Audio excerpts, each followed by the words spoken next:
Coming up on Hoosier Sports Nite, women's basketball look to get back to the Sweet 16 after their upset loss last season. We'll bring you the details on if their dance continues. And baseball looked to bounce back after their Big Ten opening series loss. We'll give you the scoop of their midweek home game. This is Hoosier Sports Nite.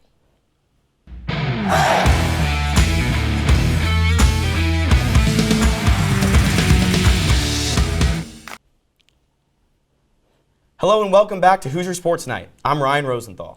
And I'm Genevieve Malone. So Ryan, how's the bracket going? This year has been a year to forget for me. I'm in the 9th percentile. Pretty much everything that could have gone wrong has gone wrong, so not too great. How about you? I feel you on that one. I picked Kentucky to win. Not a good idea, but yeah, next year maybe. Yeah, well, moving over to the women's side, after a win against 13 seed Fairfield in the first round of the NCAA tournament on Saturday, Indiana women's basketball hosted 5 seed Oklahoma on Monday in the second round. Our Alex Hines has the recap. For the third time in 4 years, Indiana is dancing on to the Sweet 16. The 4 seed Hoosiers knock off the 5 seed Oklahoma Sooners 75-68. The win completes the unbeaten home season and wipes away the memory of last year's second round exit. Did it still bother us, how things went last year? But it's bothered us, it really has. And if that gave them some extra motivation, that very well could have. I selfishly wanted Mac and, like I said, Sarah and Ariel to win their last game in the hall. Playing for them, we wanted them to have this special moment for their last time on this court. I didn't want to end this game with a loss. I couldn't let it happen again. I know how it felt last year. We all know how it felt last year, and I was going to do everything in my power to not let that happen again. We said at every single game that we played at home that we need to protect Assembly Hall, protect our home court, protect the hall, and we did that this year. In the biggest moments, you look for your veteran stars to step up. Mackenzie Holmes and Sarah Scalia did just that.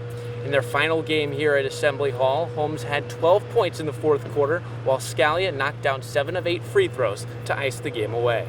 I was missing shots I knew I should make, and my position coach, Coach Rhett, came up to me and just kept pouring into me, keeping me confident, keeping my energy, my motivation up. I just had to keep staying the course for the whole game because, I knew if I quit on myself, then I'm quitting on my team, and I wasn't going to let that happen tonight. We wanted to continue to feed her as much as we could.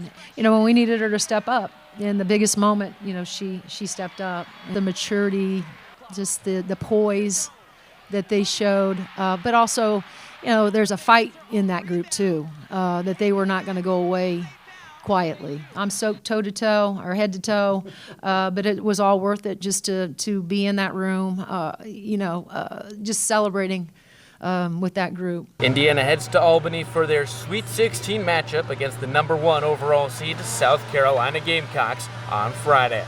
From Assembly Hall, I'm Alex Hines, IUSTV Sports. The matchup with the Gamecocks is scheduled for 5 p.m. Eastern on Friday. The Hoosiers are looking for their second ever appearance in the Elite Eight. The matchup with the Gamecocks is scheduled for 5 p.m. Eastern on Friday. The Hoosiers are looking for their second ever appearance in the Elite Eight.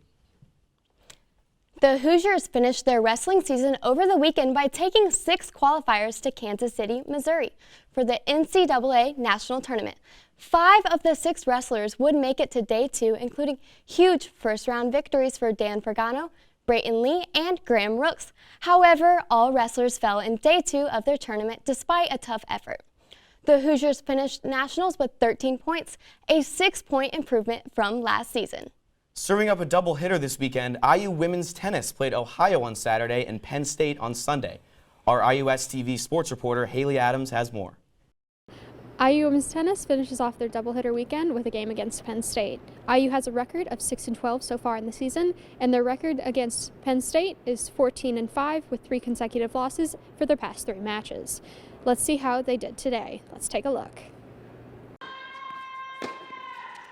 IU women's tennis has had a tough road to travel so far this season, not just on the road, but overall, as they had a 6-12 record going into today's match. The Hoosiers remember their early season victories and pull from that energy to continue to play hard for the rest of the season. This is what freshman Elizabeth Dunack had to say after her singles win on Sunday. Overall, matches felt pretty good, better than normal. But yeah, doubles still need to work on getting the energy up.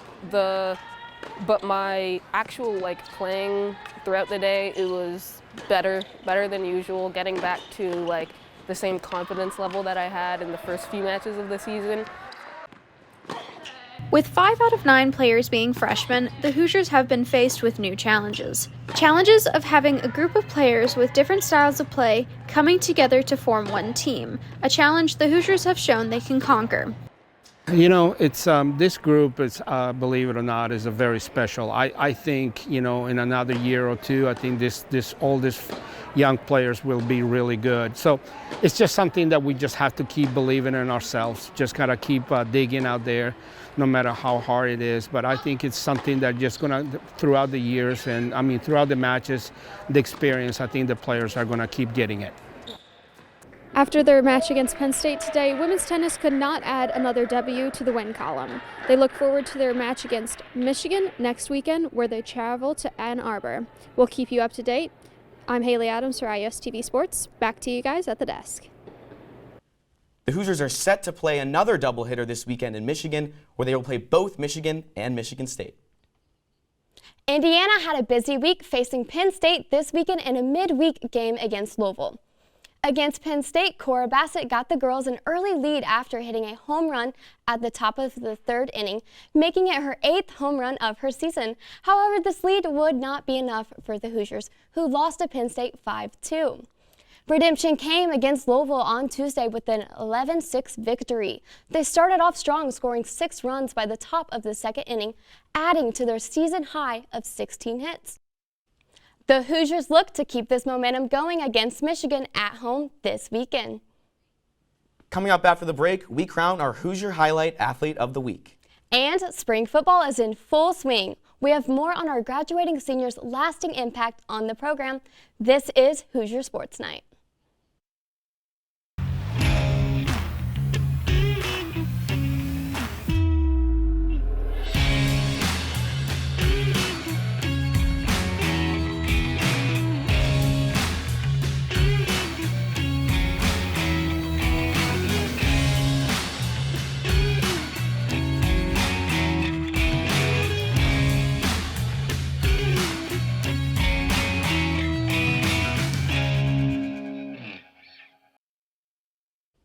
Welcome back to Hoosier Sports Nite. Now joining us in for studio this week's Hoosier Highlight is our very own Graham Nash. Graham? Thanks, guys. This week's Hoosier Highlight is Mackenzie Holmes of women's basketball. The Hoosiers were on the hunt this past Monday to make it to the Sweet 16 for the 3rd time in the last 4 years. They did so thanks to Holmes, who broke 3 Indiana NCAA single tournament game records in one night. She broke records for the most points scored with 29, the most field goals made with 12, and the most field goals attempted with 23. It's also important to note that 12 of Holmes' 29 points came in the 4th quarter alone. When asked about her performance afterwards, Holmes said that she did not want to end her last game in Assembly Hall with a loss and was going to do everything in her power to win. This attitude helped her and the Hoosiers claim a sweet, sweet victory in the round of 32 over 5-seed Oklahoma. That's it for this week's Hoosier Highlight Athlete of the Week. I'm Graham Nash. Back to you guys at the desk. The women's swim and diving team tied their program national record of 206 points this weekend at the NCAAs. The women placed 7th with 31 All-American honors earned by 10 Hoosiers. Anna Peplowski, Ashley Turak, Ella Ristic, and Christina Pagel set a program record in the 400 free relay with a time of 3:10.68. Peplowski also dominated her other events, beating all other personal best times. She was also the top scorer for Indiana with 45 points, taking home 1 silver and 1 bronze medal. For the 2nd straight season, juniors Mariah Gennigan and Qinghui Gan were on the podium in the 1650 free, and diver Ann Fowler took home silver for her performance on the 3-meter. The Hoosiers end their season as Big Ten champions with a perfect dual meet record of 8-0 and are now up to number 7 in the country. Coming off a Big Ten series loss against Illinois, the Indiana baseball team returned to Bart Kaufman Field Tuesday night to take on Middle Tennessee State. Our Sam Brunsman has more. The Indiana baseball team got back in the win column with a 12-5 win against Middle Tennessee State. Starting pitcher Ty Barsek set the tone early for the Hoosiers, pitching 3 hitless innings, while the offense joined the hot start, scoring 5 runs through 3. The Hoosiers totaled 15 hits, maintaining an average of .395 as a team, while defensively, Indiana's pitching struck out 18 batters themselves. But not everything was picture perfect for Indiana head coach Jeff Mercer. It's been huge for us, and we weren't good enough tonight either, by the way. Like we had bases loaded and nobody out, popped out the third baseman, don't go back on a line drive. Like, it's ridiculous. So we need to be better. But what you're seeing is that we're getting better in spurts, right? One of the players of the game for the Hoosiers was freshman Jason Oliver, who mashed 2 home runs, including a solo shot in the 8th inning that sparked back-to-back-to-back home runs. Had a good work day yesterday, had a good work day today. It's finally paying off, finding some barrels, helping the team out and win. Feels great. The Hoosiers look to carry this momentum into a 4-game series with the Butler Bulldogs later this week. For IUSTV Sports, I'm Sam Grant.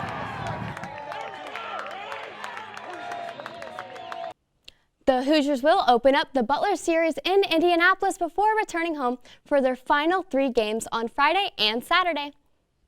IU men's tennis began their homestand this past weekend with crucial matchups against top-tier opponents.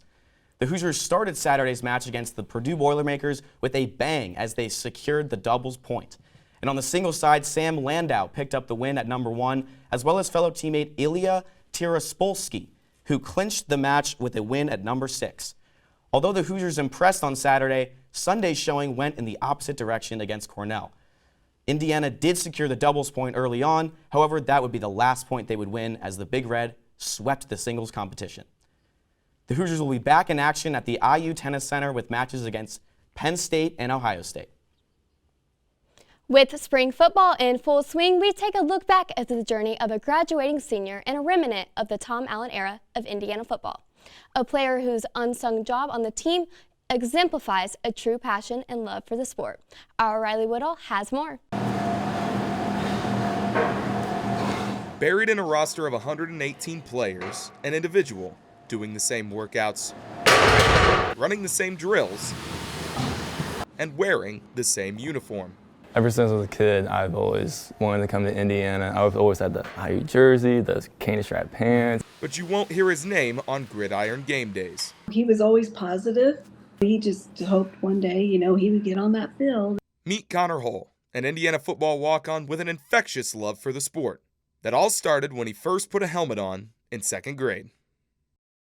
I don't know, he just loved football from the very beginning, from flag football to tackle, and then it never stopped. He was always doing something with football. Connor spent 4 years at Western Boone High School under head coach Justin Pelly. The Stars won 2 Indiana State Championships, and after months of uncertainty, Connor was picked up by the IU coaching staff. A dream come true. The recruiting process was about to end, and I kept on punching at IU coaches, the coaching staff to let me come and look at my film and come on a visit. And then finally they did. And we had just woken up and he saw it on his phone and he was freaking out. I was freaking out. It was surreal when he got that text message, because just to see the excitement in him, because that's what he really wanted. The life of a walk-on is not easy. You put in the same amount of time, effort, and energy as everyone else, but don't get any of the glory. So that begs the question, how do you love something when it doesn't love you back? For Connor, it's about keeping a promise he made to himself to finish what he started. The reason why I'm here still is because I started this, and I'm just not going to quit it. I'm just proud of myself, just walking out there knowing I finished football for 4 years and academics for 4 years. It's shown me how persevering and how motivated he is and how badly he wanted just to get on the field and just to play a couple minutes. A lesson that everyone can take with them. Proving something to yourself is far greater than a number on a stat sheet. Although Connor's time in a cream and crimson uniform may be over, his impact on those around him is undeniable. His journey serves as a message to walk-ons all across the country, and the culture he's left behind will echo for generations of players to come. Now joining us with this week's Candy Stripe Calendar Report is Caleb Robbins. Caleb? Thanks, guys. It is going to be an eventful weekend for Indiana athletics. Thursday through Saturday, men's swimming competes at the NCAA Championships in Indianapolis. The Sweet 16 is upon us, as women's basketball makes their way to Albany, New York, to take on top-seeded South Carolina on Friday. On the diamond, the baseball team squares off against the in-state rival Butler Bulldogs as they travel to Indianapolis and then back to Bloomington to round out the series. Looking to secure their first conference win of the season, the softball team faces off against the Michigan Wolverines at Andy Moore Field. To round out the weekend, men's tennis squares off against Penn State and Ohio State at the IU Tennis Center. That's all for this weekend's Candy Stripe calendar. Back to you guys at the desk. Thanks, Caleb, and that's our show for the week. Thank you so much for tuning in. Be sure to follow us on Instagram and Twitter at IUSTV Sports to keep up with all latest IU athletics. For our entire crew, I'm Genevieve Malone. And I'm Ryan Rosenthal. We'll see you next week.